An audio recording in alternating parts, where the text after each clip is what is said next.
আসসালামু আলাইকুম virtual viewers, সবাই কেমন আছেন? নিশ্চয়ই খুব ভালো।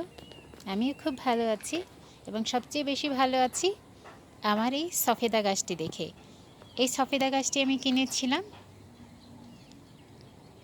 বৃক্ষ মেলা থেকে 2023-এ। তখন জুলাইয়ে আমি এই গাছটি লাগিয়েছি। আজকে 12 জুলাই 2024, অর্থাৎ ঠিক 1 বছরের মাথায় আমি সফেদা গাছে সফেদা পাওয়া শুরু করতে যাচ্ছি ইনশাল্লাহ।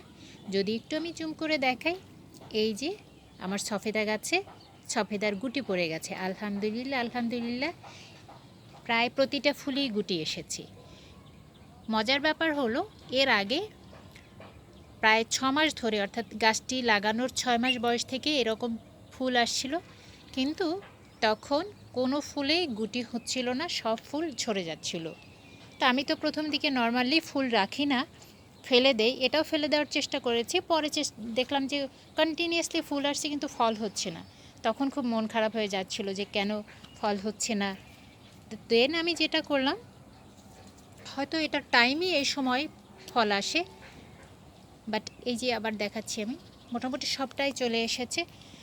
আমার এরকম একটা হাফ ড্রামে লাগানো, 50 কেজির একটা হাফ ড্রাম, তার মানে এটা 25 কেজির। তো আরও অল্প মাটি ছিল। আমার এটা ফল ধরার পিছনে হয়তো একটা কারণ হতে পারে, আমি কিচেন ওয়েস্ট, যেটা যে ডিমের খোসা, সবজি পচা খোসা যাই আছে না কেন সবটা গাছের গোড়ায় দিলাম। প্রায় 1 মাস হলো। 1 মাসের মধ্যে দেখা গেছে এই সফেদা গাছে গুটি আসতে শুরু করছে, অর্থাৎ সে প্রপার খাদ্যটা পাচ্ছে। চেষ্টা করলে তো হবে না, আল্লাহ না চাইলে তো হবে না, বাট চেষ্টা যেটা করতে হবে সেটা হচ্ছে এটার প্রপার খাদ্য দিতে হবে। খাদ্য না হলে তো সে অপুষ্টিতে ভুগবে এবং সফেদার গুটি ধরবে না। আমার আজকে ভীষণ খুশির দিন আলহামদুলিল্লাহ, যে আমার অবশেষে সফেদা আসলো।